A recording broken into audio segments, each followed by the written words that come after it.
It's just over a month to go until the trek for Mandela team takes on Mount Kilimanjaro. They intended to summit on what would have been Mandela's 100th birthday. Documenting this year's climb is SABC journalist Gillian, Pillay and Thabo, Madilola. Colleagues, good morning and welcome to AM News. Good morning, Maruma. Wow, look at you guys looking all serious. You guys are doing this for the third year on the trot. What does it mean for you personally? I'll start with you, Gillian. Well, particularly this year, Thabo and we went together. Last year, I was alone in 2015 on my maiden climb. Particularly this year for the centenary, we wanted to do something different. We wanted to challenge ourselves because we've been there before. SABC, the trek expedition leader, double summited last year. Now, when people hear the word double summit, they're like, what are you talking about? He went up, he summited to as far as Uhuru, he descended and rested for a few hours, and then he ascended again and descended. Now that's what we'd like to do. But now, even before we talk about Thabo, double summiting, it's foreign language to many of us here in South Africa. I can just imagine the sense of anxiety that the loved ones back home feel when you guys leave for Mount Kili. That one is an obvious thing. Actually, even yesterday I had a chat with my mom, and she asked me exactly about this double summit things, like, what is that? You know, I had to explain to her, and I was like, are you sure you want to do it? And I was like, you know what, as a man, the discomfort that I'm gonna put myself in, including other guys, is nothing compared to what our women are going through every day of their lives. So it's not about us, it's not about anybody else, it's about putting a girl child first, so that every girl child has an opportunity to be at school. Yes. Because the reason why you guys are doing this is in order to get sanitary towels for these girls that at times have to skip school in order because they would have to be home as they are experiencing their period. Gillian, talk to us about you guys deciding that this year you're going to do this double summit thing. I was earlier in the week, if not 2 weeks or so ago, I was watching SABC attempting to summit without using a mask. Without oxygen. Now, talk to me, guys. How is this going to work? Our thinking behind this whole idea is the more steps we take, we're hoping the more girls will benefit. Daily, we're going to take about, together, 25,000 steps. Hard to believe, but it's true. At the end of a 5-day trek, it's like 100,000 steps that we'll be taking. So what we are thinking is we wanted corporates and government and civil society to, you know, oh, look at that. Anne has won, actually. There you are. I was about to say that Anne Ashworth, 20-year-old South African, has actually won in the 2018 Comrades Marathon representing the ladies. It must feel good to be South African now, Gillian. I'm sure you're now inspired. Come next year, chances are you'll be there, huh? Okay, let's not get there. Let's talk about it, climbing the mountain first. I see Thabo is wearing a mask. Explain to us about the importance of this when you guys are going to attempt what you guys are actually are hoping to conquer. So we are going to attempt a double summit. If we are physically able to do it, we will then again do another take, ascending and descending, and we're using this mask during training. It's called an elevation mask. What it does is it's got 4 levels. The highest level is level 1. It cuts off all oxygen. It's got vents. You know, if he opens it to level 4, it means a lot of oxygen is coming in. If he closes it completely, it means he's cutting off oxygen. And in that way, he's strengthening his lungs by limiting the oxygen that he takes in. So this is what we use on hikes. This is what we use when we train at the Westcliff stairs. And it's amazing. It's actually working, because when you do, like, just run a 10K without the mask, it is absolutely amazing. You don't huff and puff. You feel a lot stronger. So this is what we're using to build up our lung capacity for this attempted double summit that we'd like to take on. At least you guys will be using mask, unlike SABC who attempted a double summit without a mask. But let's talk about what goes into all this preparation-wise, because I know in between having to give us stories, report live, and Thabo doing his work, and you having to make sure that everything is there in order to build the momentum to the race. The amount of job that goes into it, Thabo, share with us. Is hectic.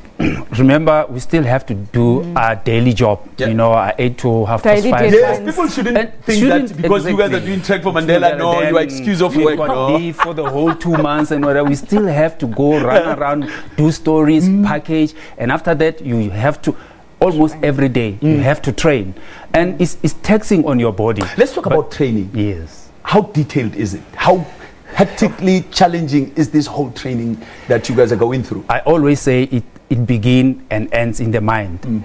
You can imagine after running around the whole day chasing stories, come 5:30, your body says, I just want to go home and rest.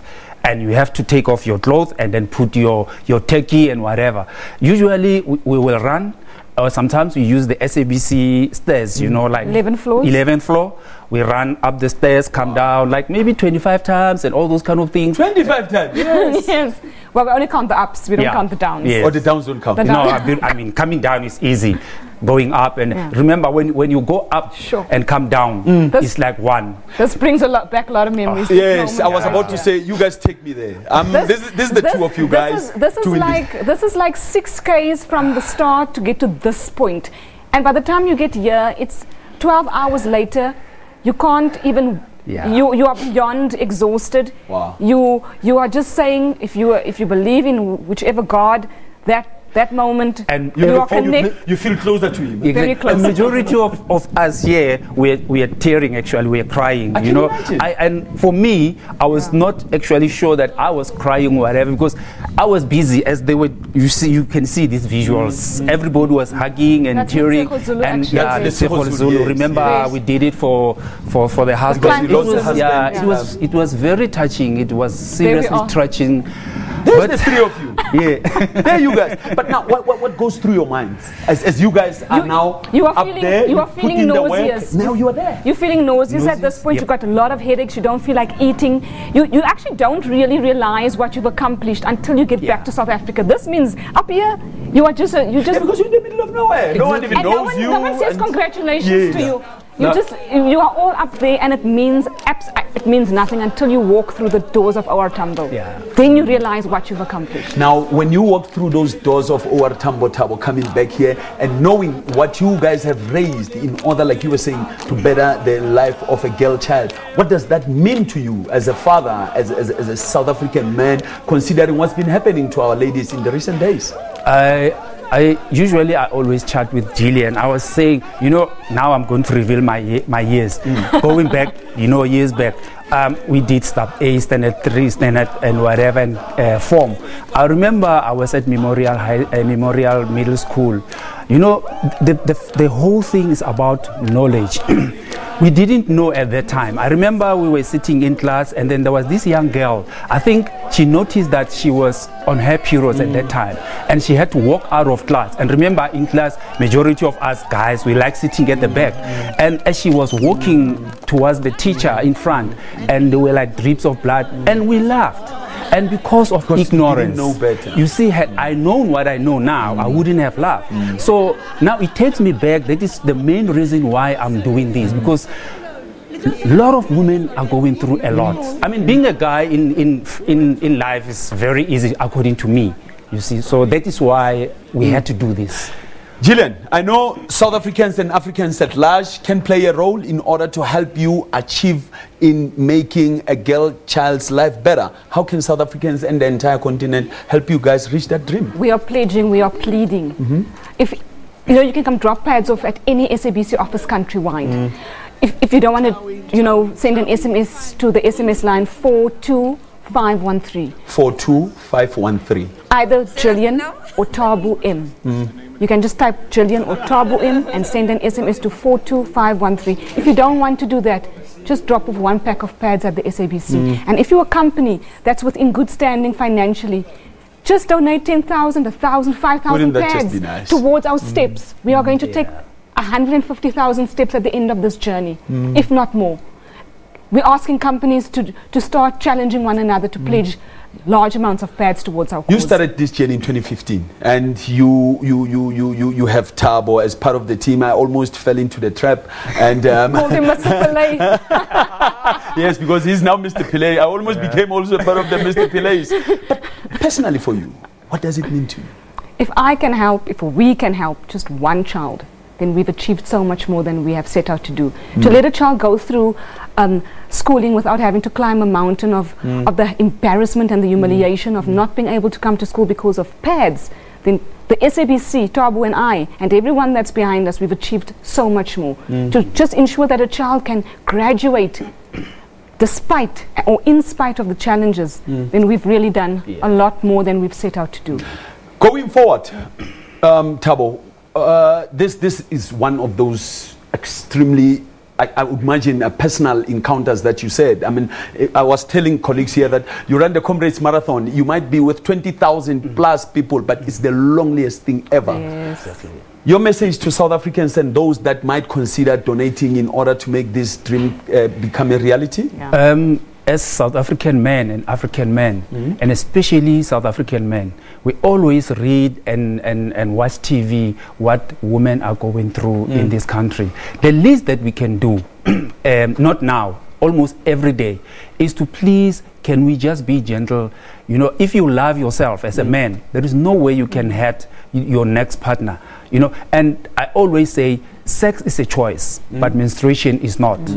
They didn't choose to have menstruation. So if we can play a part, if as men we can want to understand, if I have a partner, try to understand when and you know, what does it take when she goes through that period of time. You know, be gentle to her, not only when she's going through period time and all those kind of things.